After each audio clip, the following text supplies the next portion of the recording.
That was a Florida end zone. So we were in the end zone, we were on the 6-yard line, and that whole end zone was filled with Gators. It was so loud. It was so loud. I'll never forget Robin Fisher was a heck of a nose guard for them. You know, there's a lot of conversation that goes on during the game, and so he's right on me. He's a nose guard, so we're inches away. And he looked at me and said, "We're going to the Sugar Bowl." I just figured, hey, I'm going to snap the ball to Buck, and I'm going to block him. He's not going to make the tackle. We'll see what happens. Yeah. They won't. Buck back, third down on the 8. In trouble. Got a block behind him. Gonna throw on a run. Complete to the 25. To the 30. Lindsay's got 35, 40. Lindsay's got 45, 50. 45, 40. Run, Lindsay. 25, 20, 50, 10, 5. Lindsay stops. Lindsay stops. Lindsay stops.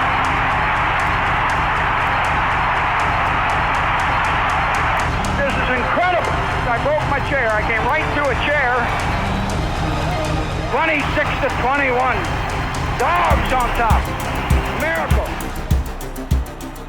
That is the iconic play every Georgia fan loves to watch the week we're taking on the Florida Gators. I'm here today with the man who started the play and the man who finished the play. We're about to go offsides.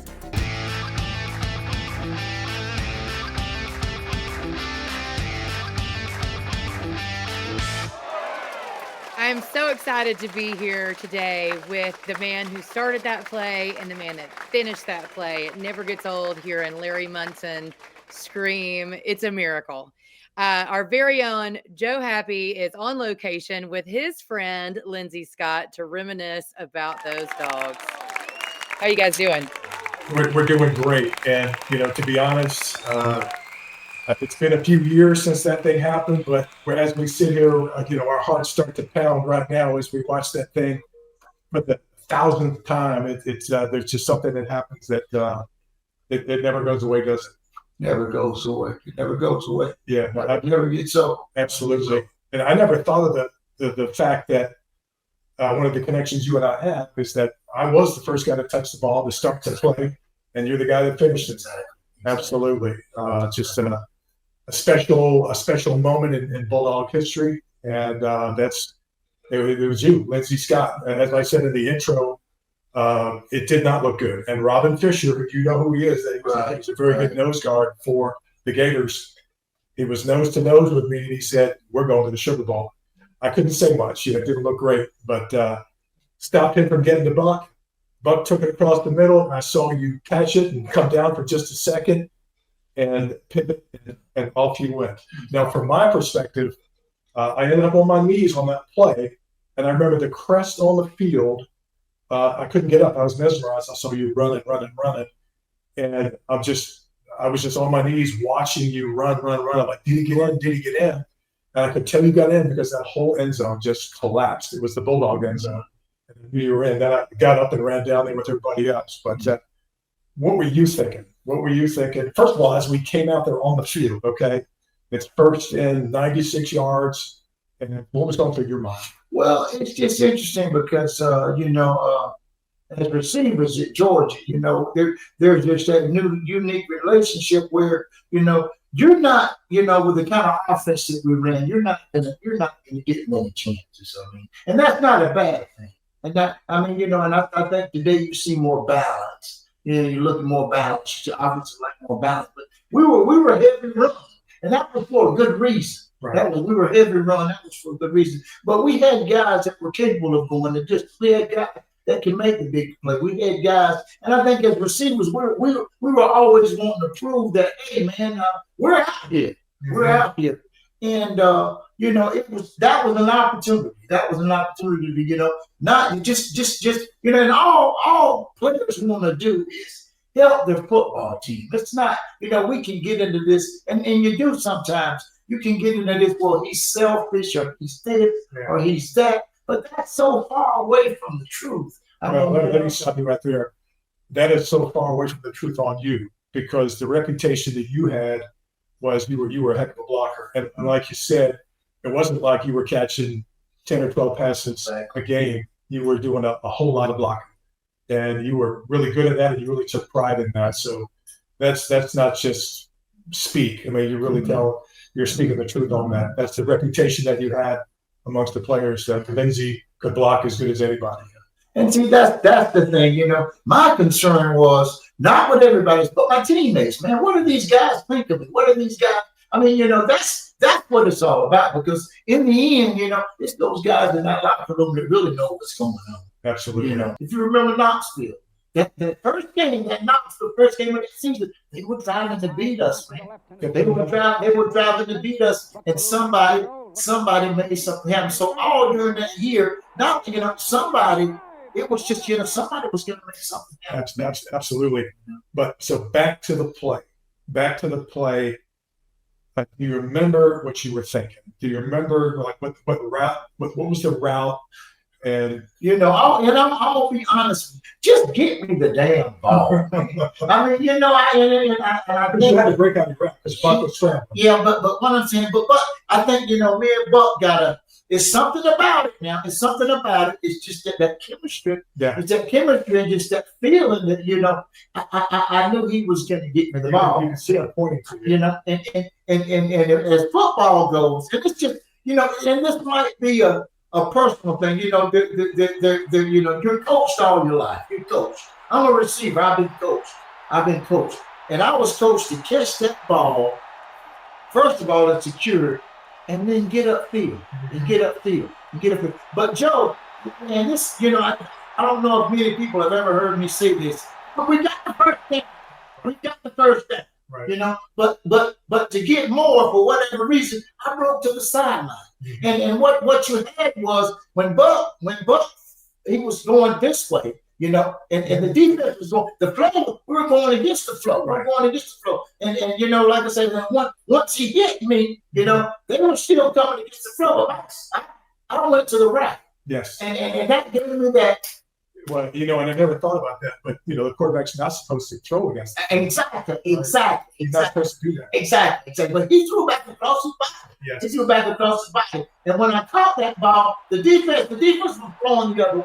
Mm-hmm. And then, you know, and once I broke to the sideline, you know, you know, they talk about Chuck made the block. But they talk about, you know, but once I made that to the outside, that was done, man. I was gone. I was gone right there, you know, because I got enough speed to outrun everybody. Right. But you know, that split second where the defense was going the other way, and I broke to the right. That thing broke open right then. What were you thinking? When did you realize you were going to score? Where do you think you were on the field when you said, "I'm going to score"? I can't do that in my mind. I'm trying to get to the damn goal line. All I'm thinking about is get to the goal line. Yeah. Get to the goal line.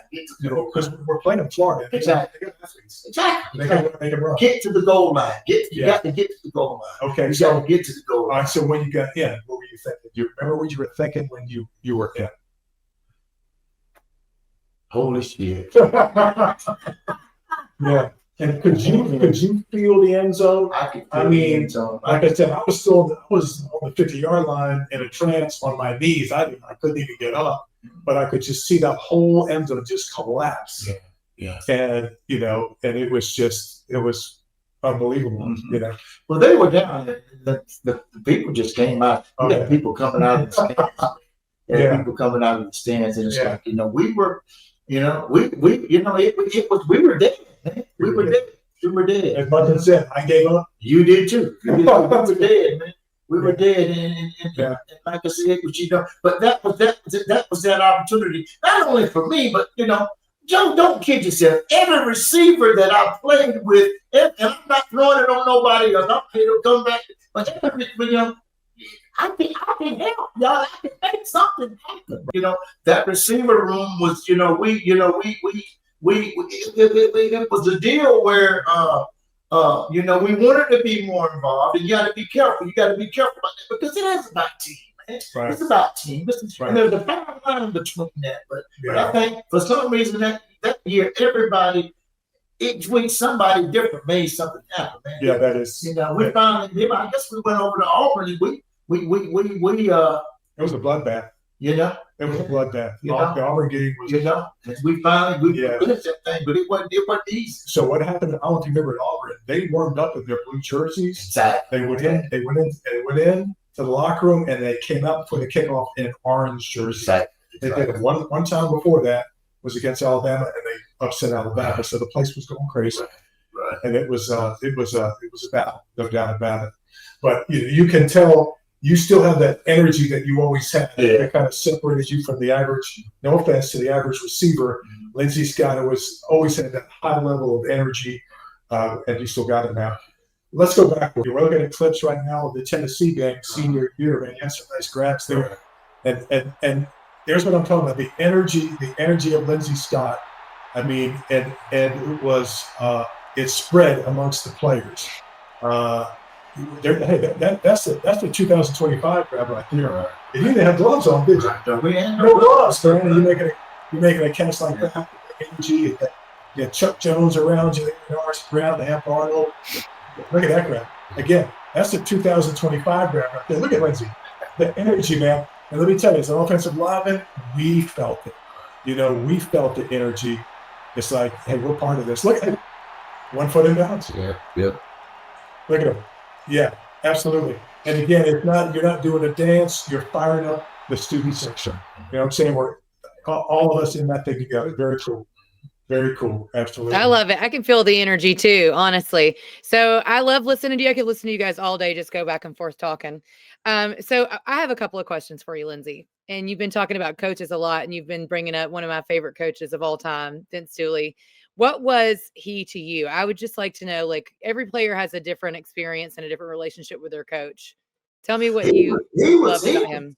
He was tough on me. He was tough on me because, like I said, I think that my early success, being a freshman in Georgia, my early success, I don't know, maybe I needed to grow up a little bit. I don't know. But he, like I said, we had a kind of complicated relationship where, in his own way, he let me know who was in charge. You know what I'm saying? Yeah, I really felt like he was a father figure, a very strong father. I'll never forget the time he walked up to me my senior year. I'm thinking I'm pretty good.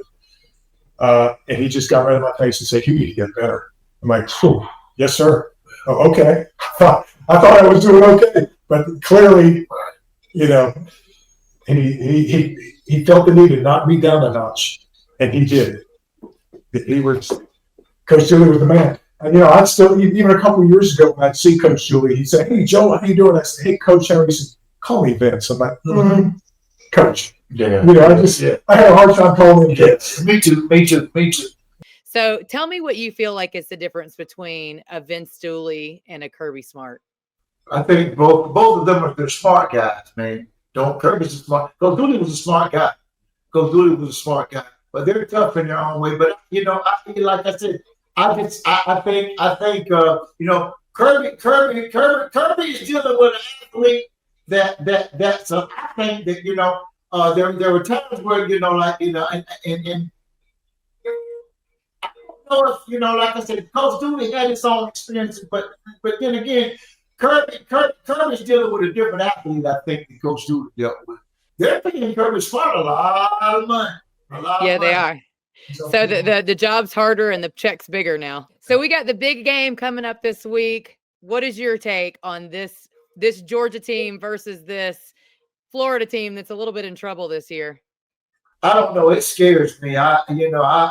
This is one of the few years I'm not excited. I think as I used to be. And to me, that might be a bad sign because, like I said, Florida's still Florida. They got great athletes. They got a good program. They got a lot of pride. They've had a lot of success. Florida, just like we told you, Florida is big time football, man. They got players. And they got coaches, and they got a lot of pride. And they made a decision to go in another direction with their coach. But I think they'll show up Saturday. And I think the thing that I heard Kirby say earlier this week is he's not so much worried about Florida as he is worried about his own guys.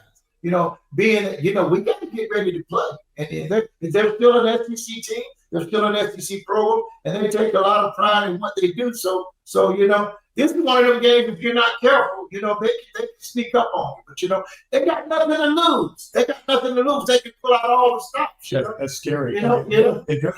Vegas think the same thing because I think the spread's 7.5. Exactly. Exactly. I'm saying when I first saw it, man, this should be at least 2 touchdowns. But think about it. It's all the things you said about Florida that are true. The talent, and the ability to just let's go. We got nothing to lose. Exactly. So Vegas is usually pretty much on top of that. So it's going to be tough. Yeah. So I'm concerned about this weekend. It's one of the few times that I usually get in there and they show up, but it's always a good ball game. But Florida's still Florida. They're still Florida, and even though I would probably feel more comfortable that maybe I was still there, rather than the fact that he's gone, Right. and you've got people in there now that we're gonna throw the damn whole bus. Right. We're gonna see what we're gonna throw everything against the ball, and so that's scary. That's scary. So, but I'm looking forward to this weekend. Joe said the Dogs are like 7.5 favorite. Would like to say, and I think he can throw all that out of the window though. But they got to be ready to play. They got to be ready to play. So you be watching that? Watching it tough. Yeah, we'll be watching. So what do you do? What do you do? Do you have any game day like special rituals? Do you eat fried gator tail? I know you're down there in the South. Yeah, but I just like I said, but I'm usually at the game. I think I'm gonna come on back home. I got an event down there on Thursday and Friday, but I think I'm gonna come back home and watch the ball game at the house. And the first time I've done it for the last 10 years. Okay, I don't like this. I feel like you're switching it up. That's not good. I need you to stay down there if that's where you watch the game. But we got to clarify that too. I mean, he's going down there because just like he's in the Georgia High School Hall of Fame, he's also in the Georgia Florida Hall of Fame as well. So this is my deal. We got another Happe. We got another Happe. We got the Happe of the Happe brothers just joined us, the Happe one. yeah, that's my brother Jim. How you doing, Jim? My brother Jim. He played linebacker for Rhode Island. That's all good.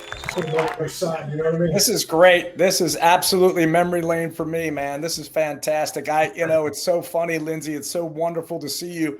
I'm sitting here listening and enjoying this conversation, and all I can think of is the impact that you made in the short time of my life. For 2 years, I had the opportunity to watch y'all just, explode on the scene. And all I can say is the University of Georgia's version of Randy Moss right there. There you go. Impact. I got you. Outstanding. I love it. Outstanding. All right, guys, we're going to take a quick break and we're going to come back with the rest of our crew. Lindsay, we hope you can stick around and talk more football, more sports. We've absolutely enjoyed listening to you guys reminisce. So we'll be back in just a minute.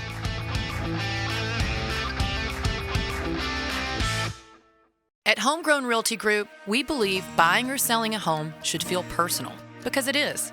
We're more than agents. We're your neighbors. From the first showing to the final signature, our team is rooted right here in the community, guiding you every step of the way. Whether you're planning new routes, upsizing, or downsizing, trust the local experts who know this market best. Homegrown Realty Group, where real estate feels like home.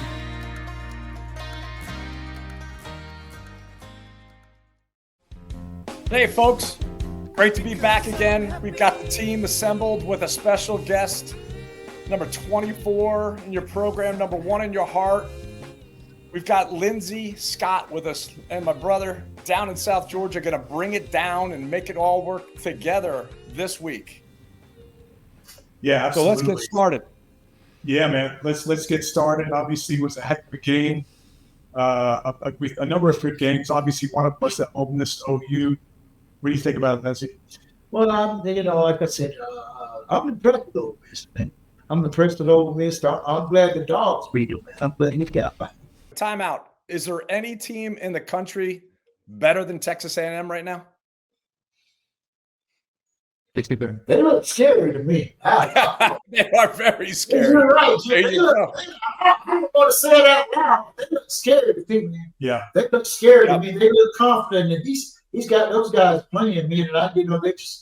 I don't know if anybody can beat them, but yeah, they look scary. They look scary to me. They look scary. That is absolutely 100% accurate. They are a very, very dangerous team that believes in each other.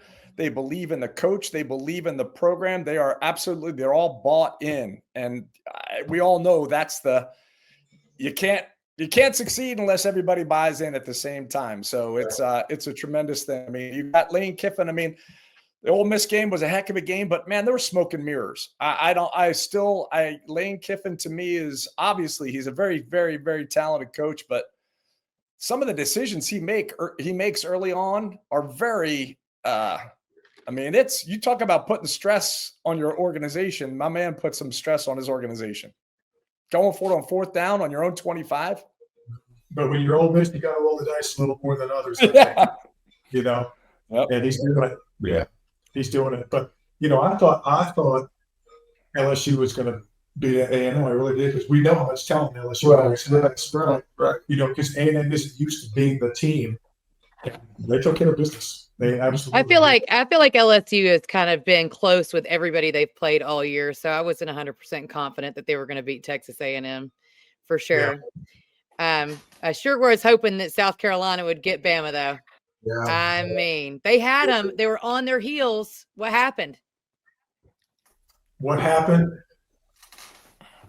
Teams like Alabama, I hate to say it, find a way to win.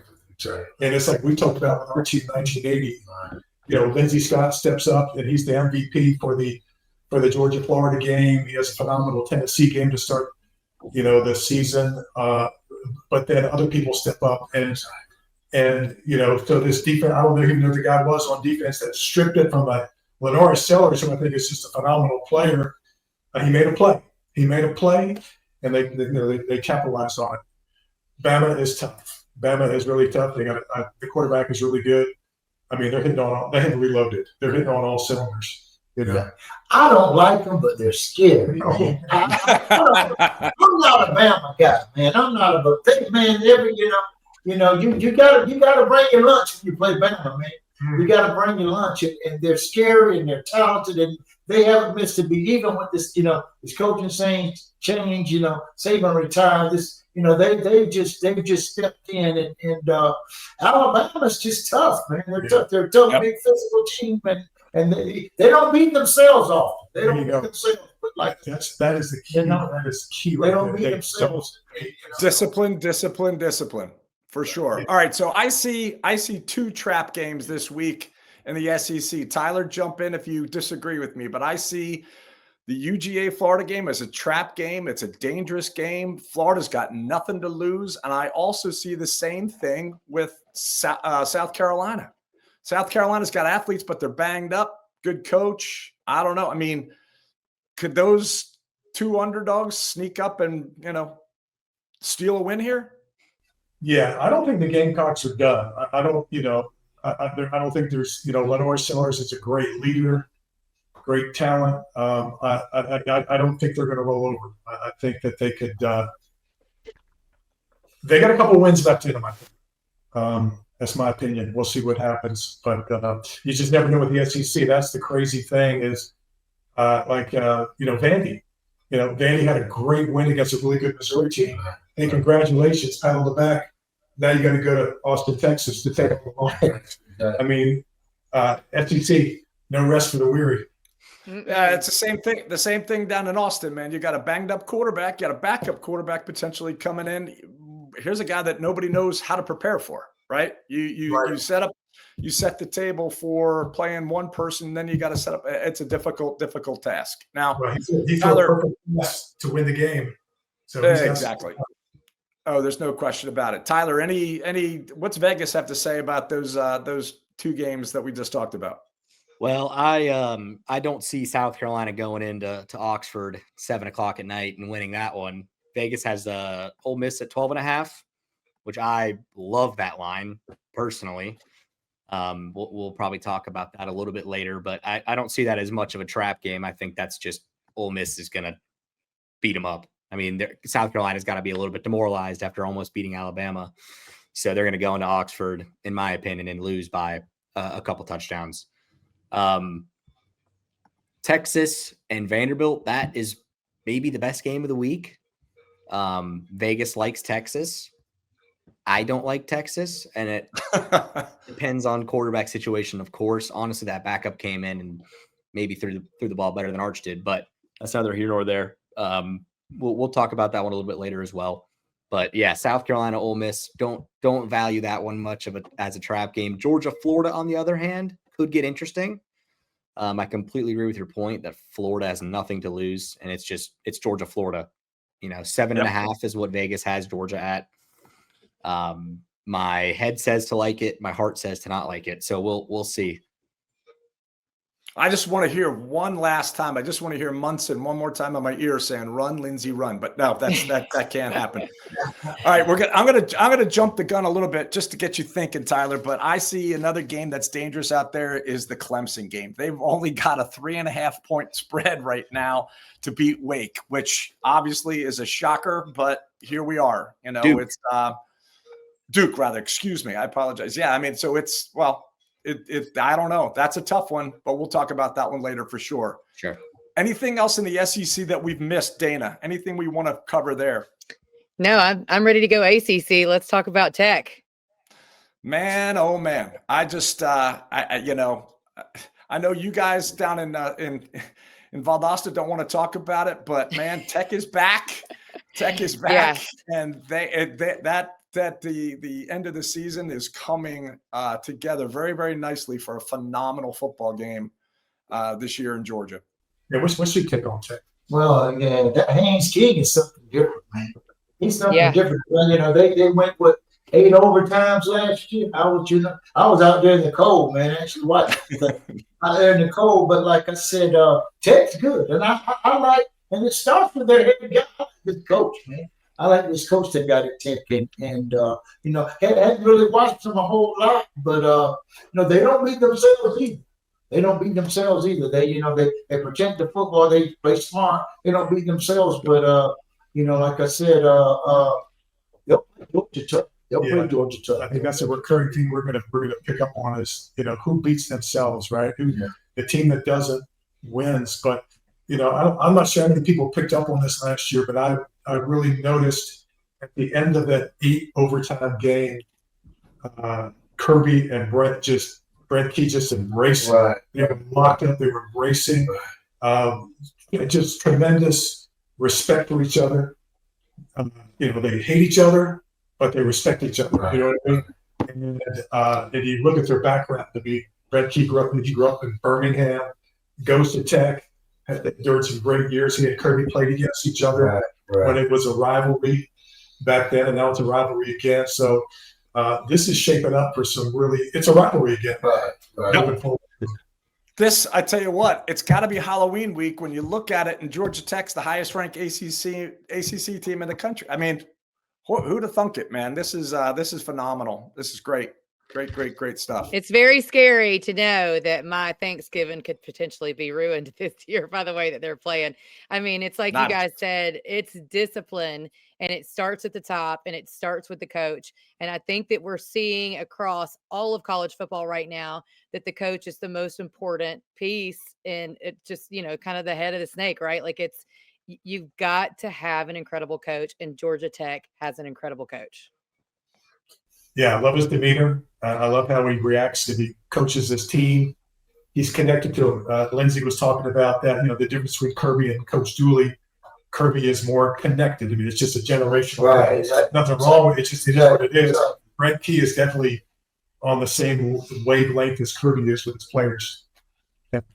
So I was going to I was going to talk about the coaches that were the wrong coaches first, but let's talk about the right coaches, the programs that have the right coaches for their programs right now, right? I'd love to start with Lane Kiffin in Mississippi, but we're not going to do that. We're going to leave him to the bottom, right? But A&M has the right coach at the right time. Louisville, right coach at the right time. Tech, we just said it, phenomenal coach, right guy, back home, just like Brom in Louisville. Indiana, who'd have thunk? I mean, you've got the greatest ambassador of that culture possible. Is there anybody better that could fit into that culture better than they got? I mean, phenomenal job. Yes. And, not real exciting, Nope. And still under the radar. People still don't get it. But they just keep winning. It kind of reminds me of Tech. They don't beat themselves. They keep winning, and they keep getting better. Quarterback keeps getting more confidence. Yeah, man, they got a nice offensive line. They got a couple good running backs, receivers. They're balanced. I mean, it's way too soon to project this, but you know what? I am a huge Tony Elliott fan. You talk about a guy, Lindsay, I don't know if you know much about him. I know Joe probably knows a little bit more than I do, but you talk about the right guy at the right time who's just rolling the dice and his team respond. Virginia is legit. And Tyler and I don't want to say that because we're Florida State fans, but Virginia is legit. They will punch you in the mouth and they will throw the ball over top of you. Yeah, Tony Elliott was Dabo's offensive coordinator for years, and then he said, "Yeah, I'll take that Virginia job." Yeah, which not great, not a great tradition there, and he's turned it around. Yeah. So he's got it going on. And the coaches we talk about are the guys that they're managing. It's just a different time in college football. Yeah. And somebody, it's like when you throw that money in there and that NIL. It's just, the guys, and Kirby, with Key and Kirk, they're managing this thing, man. It's not easy, but the guys that are managing this new breed of college football, those are the guys. The guys those guys that are managing this thing are the guys that these kids are buying in, man. They're buying in, but Kirby's still the guy. When you talk about elite coaches, he's still the guy. But like I said, he manages this thing, and he keeps a close eye on his program. But it's those young guys, that people are looking for now. They're looking for, and it's more. It's not really about the X's and O's, man. It's that guy that can manage these kids and manage this program. It's not about the X's and O's. We've seen that and we just seen that at LSU, man. These people they're running people off, man. Yep. So that's all right. Let's jump into that. Let's, you look at, there are so many big programs, and I define a big program, and I may be wrong, right? But it's about how much these schools can afford to pay a head coach. So you've got so many multimillionaires in the coaching ranks.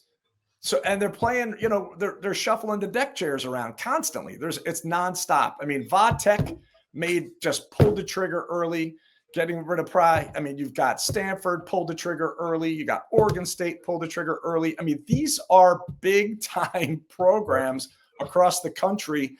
And you now have, you've got, James Franklin's going to have a choice, obviously. Well, I shouldn't say obviously, but it sure as heck looks that way. This guy's going to coach again real soon. Jimbo Fisher's going to come out of mothballs. He's going to take on one of these great programs and jumpstart somebody that needs it. I mean, and you look at UCLA. I mean, UCLA is a program. Arkansas, I mean, it's just everywhere. East Coast, West Coast, North, South, it's everywhere. Who's going to jump in and be that next great coach to take one of these programs to the next level? Tyler, you were going to say something? Yeah, and I was just going to add, and you're almost at a point where, unfortunately for me, my two schools, Auburn and Florida State, I don't think they want to partake in this coaching carousel right now. I mean, if you get rid of your coaches, who do you hire? I mean, and a funny tidbit that I saw earlier today, I think Ed Orgeron might be the front runner for the Oregon State job. So that will be quite entertaining. Maybe can bring them back to some life. But yeah, the carousel is going to be nuts. I don't know if I'm at a point now where I even want Auburn to fire Freeze. I mean, obviously long term, absolutely. I think Norvell's got to go. I just don't know who we're going to get. I mean, it'll be interesting. Maybe Jimbo will come back to Florida State, but oh boy, it's a scary time to be a school with uncertainty. If you don't make a move, you're going to lose your fan base. The fan base is going to, you'll lose energy and support and all that. So that's the balance that they got to come up with, And Auburn's not going to lose. Auburn's going to win some more games. Dayna, I think it's time to go to I see. What do you think? I see Dayna looking at her clock like she's ready to get out of here, but I don't want to let her get out of here before we pick on the Dirty Birds just a little bit, or the Angry Birds. How about the Angry Birds? The Angry. The sad birds. They're sad. Sell the team. So here's Let it go, Blank. Stop making them play. Look at some of the fell for it. Yeah, fell for it again. I would like to record this. I never fell for it. Hey, all right. So this guy put on Falcons uniform. Let's get your take on Falcons. What's up? Well, they frustrate me a little bit. I don't follow that because I know this week. I know that of course the quarterback went down and they bought the $1 million backup back in, and it didn't go too well. Yeah, it didn't go too well, but Cousins, it didn't go too well. But I'm not a big Falcons guy. I'm just not a big Falcons guy. But they well, you know what, Lindsay? Probably a good thing. They were going to do something. Yeah, no kidding. They were going to do something. But I think if you were a Falcons fan, your retirement would not be as enjoyable as it is now, because it is a very hard thing to do. One of my favorite memes is it's like a lady standing next to a guy, and they're like, and it says, "How do you know he's faithful?" And then the next picture is you zoom in and he's wearing a Falcon shirt, because we just don't give up on being Falcons fans. You just get sadder and sadder as you get older. And it's, first of all, yes, Penix was hurt, but there was no reason that we should have lost by that much against the worst team. I think we're the worst team now. We've just taken that to the next level. But Drake London was probably like, I'm opting out if you're going to put Cousins as his quarterback. I don't even think they wanted to win that game. I don't know. It was sad all the way around. I don't even think you can blame Cousins. I mean, it is coaching. The fact I didn't wake up this morning to OC and head coach being fired, it really irritated me. They are just terrible. Losing to the Dolphins at home that bad is nothing but coaching. I mean, that's inexcusable. It was so embarrassing. Yeah. It's unreal. And a couple of weeks ago, you killed the Buffalo Bills, and I don't get it. Yeah. I don't get that either. Yeah. I don't know. I really am speechless this week. I'm going to need time to regroup. I'm still licking wounds. Yeah. Well, you know what you can do, Dayna? You can use Deion Sanders' line from this week. He's dumbfounded. He can't figure out. Yeah, he can't figure out why he got completely destroyed at Colorado. But I digress. But it is kind of funny when you look at it. Hey, all you Southern sports freaks. Offsides is a new podcast that's jumping to go offsides with you. The Happe brothers, Tyler Megabook Megna, and the dazzling Dayna Kinney are looking to chew those game chops down to the bone. Check out our full-length episodes on Rumble, YouTube, Facebook, and X. And keep watch for our punchy shorts and reels on those platforms, as well as Instagram and TikTok. Throw us a like, share, and a follow. Please help us grow, and we'll be forever grateful. Hey guys, we're back. It's time for Tyler's picks. Here with all the guys. All right, Tyler, what you got? Yeah, let's get into it. Thanks, Dayna. So I'm just gonna take a quick look here at the top 25 slate and give you some of what I'm thinking, at least spread wise. Our first game I really want to highlight is Penn State, Ohio State. It's a big number. I like Ohio State to cover it. You're getting the hook there, so they need 3 touchdowns. Penn State, they just can't have that great of a culture right now. They got no permanent head coach. Franklin's gone. So Ohio State's been very good this season, especially against the spread. As big of a number it is, it's a noon game at Ohio State. I think that they clean up, and we'll probably see Sayin get pulled for the backup at some point in that game, in my opinion.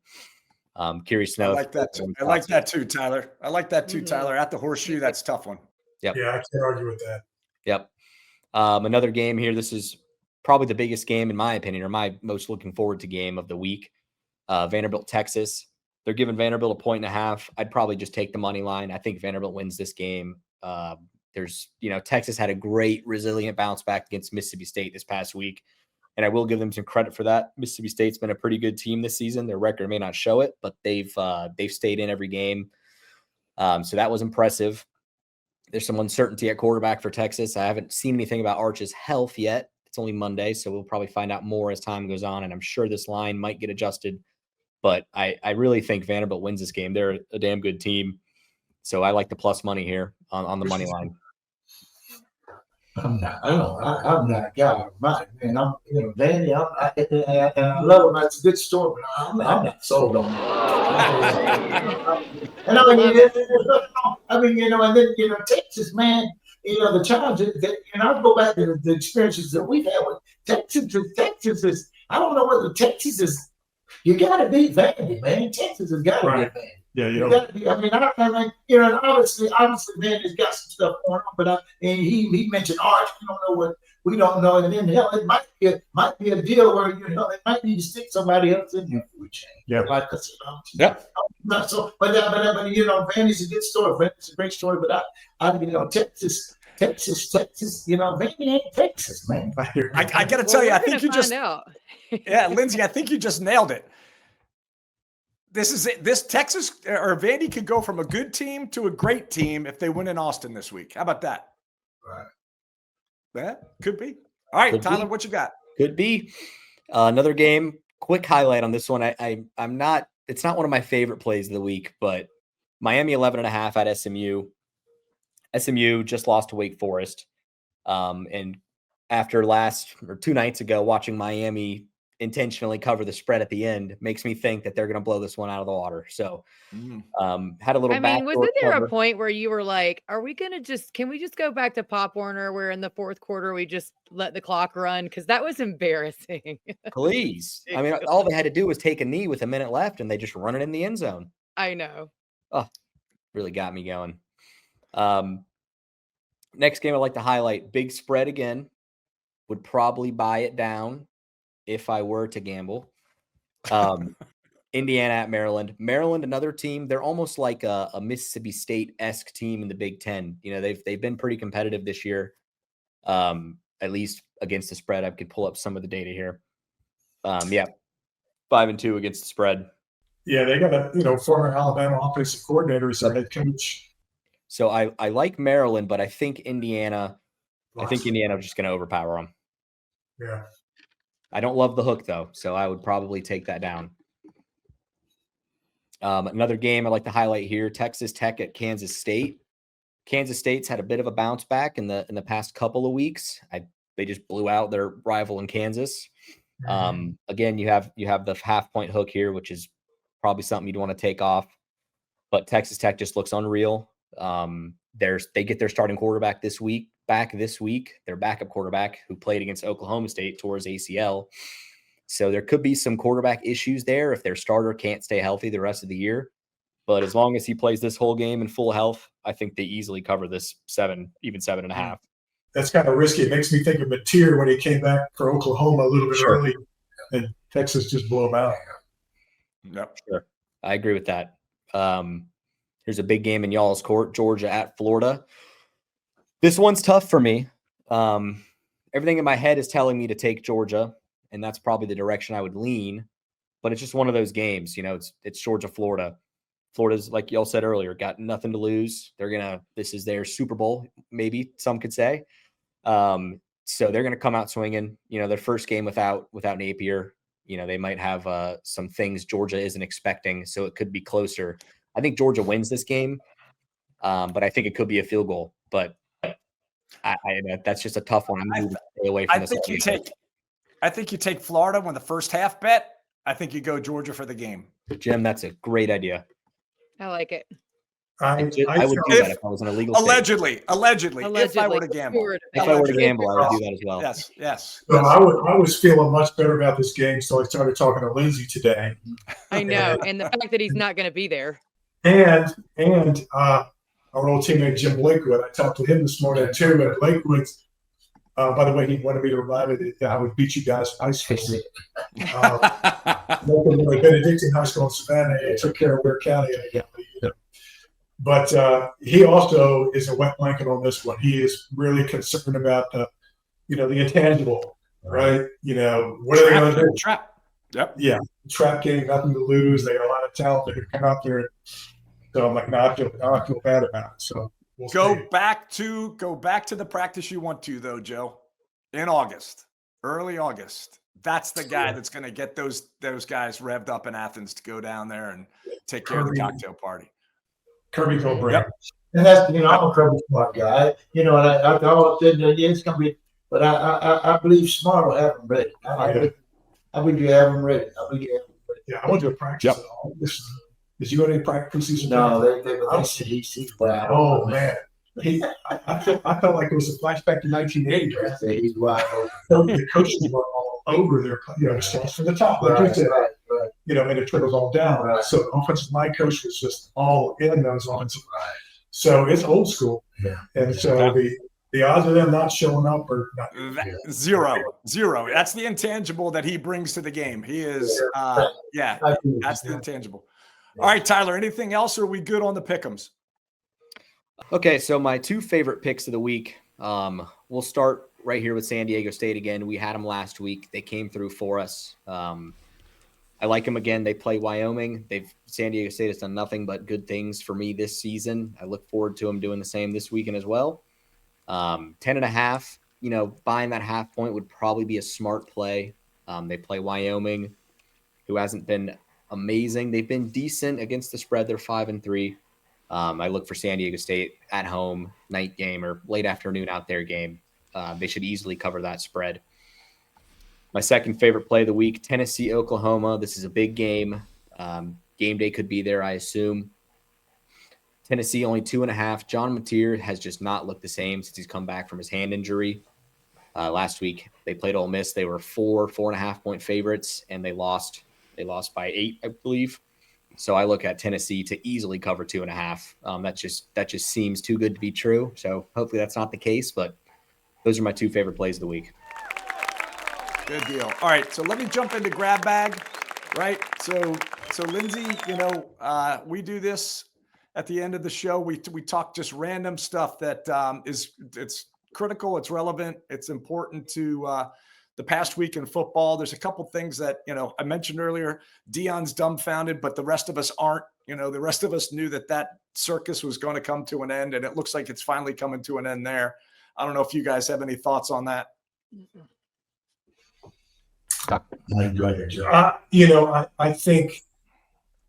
I think they're on a much, much smaller scale. Trent Dilfer got the job at UAB. Again, Super Bowl champion, by no means a prime time as far as his success and Hall of Fame and all that. Yep. But he didn't put in the time like the Kirbys and all the rest of them as far as being a GA, bouncing all over the country, working your way up. I think those intangibles that all these guys that are running these programs have done, I guess it makes a difference, because Coach Prime is smart, he's talented, he has tremendous knowledge, but as you put together a staff, but there's always turnover with staff and players, and obviously there's more to it than we think, because he just hasn't been able to get it done. Yep. I think there's a lot of growth there for him. I think that he has to grow as a coach. I mean, that's really, you can see it. You can see that he's an incredible, he knows everything about football, but do you know everything about coaching players, right? And that's the difference. You can know everything about football and try to articulate that to your players, but unless you're speaking in their language, like you guys were talking about earlier, Vince talked to you both differently. He just did, because he was a coach. There's a difference between being a coach and a player, and he's got a lot to learn when it comes to the coaching side. That's just what I see. I totally agree. Good. Colorado is tough. I think Colorado is a tough place to win. Somebody won at Colorado years ago. Back in the early 90s. McCarthy won, but Colorado is a tough place to win. Like I said, and I think that I'm a Deion Sanders guy. I think, I don't know. Like I said, I don't know if if you place him somewhere else. I don't know, but I'm a Deion Sanders guy. And I think he's about the kids, man. I think he's about the kids, and Colorado is just a tough call. And like I said, that's an interesting. That's huge. All your blue bloods are Penn State. We talked about earlier. Penn State, bro. This guy pretty much won at Penn State, but not because they're lucky, but they're running these guys off too, man. They're running all these guys. Penn State in the semifinals. Yeah, they're running these good, and I'm not saying they're bad coaches, but these big time programs are running people off, man. They're running people off, but in Colorado would be tough for anybody. All right, so staying in that same vein, can Missouri withstand the blow they took last week and losing their quarterback? Right, that I want to talk about that one, Joe. And I hate to do it to you, but is Clay Helton the guy? Is Clay Helton done coaching? Right, has he run out of gas? Yeah. To go from USC to Georgia Southern and he's failing. They're trending down. That's not good. I don't care whether it's where you are. You got to win. You got to win in this environment. There's a short leash on every level, whether it's group of 5 or the majors.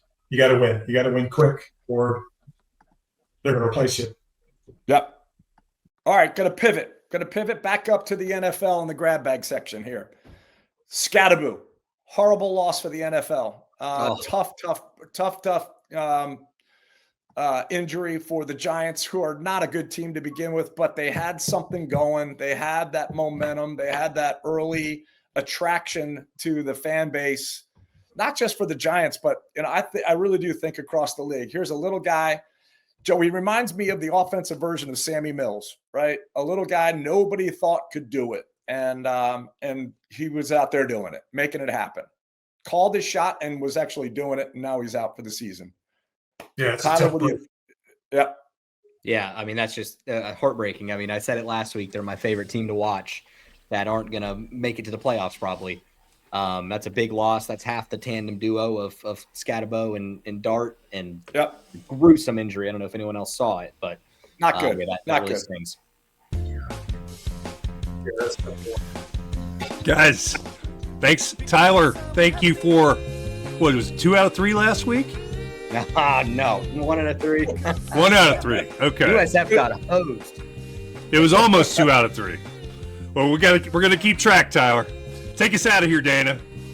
All right, guys, thanks so much for being with us at Offsides today. We've had an incredible time. Thank you to Lindsay Scott for taking his time to share all of his wonderful memories, and we can't wait to see you next week. Hey, all you Southern sports freaks. Offsides is a new podcast that's jumping to go offsides with you. The Happe brothers, Tyler Megabook Megna, and the dazzling Dayna Kinney are looking to chew those game chops down to the bone. Check out our full-length episodes on Rumble, YouTube, Facebook, and X. And keep watch for our punchy shorts and reels on those platforms, as well as Instagram and TikTok. Throw us a like, share, and a follow. Please help us grow, and we'll be forever grateful. In this world where attention is hard won, Storytel.media turns your vision into visuals and sounds that grab hold of people. I'm Ty Towers, and I'm a hands-on AV nerd with 35 years in broadcast production. I personally run camera, sound, lighting, edit content, design graphics, and arrange music. My knack for rhythm fueling razor-sharp edits. Leading a tight-knit team, we deliver stunning visuals and powerful messaging. While I've been honored with Emmy, Telly, and Promax awards, I really focus on your trust first and foremost. For leading companies, including industrial manufacturing clients, we bring trust and discretion and relaxed environments where your executives will shine naturally. We execute your vision with precision, making your story unforgettable. Discover our story at Storytel.media, and let's make your story shine.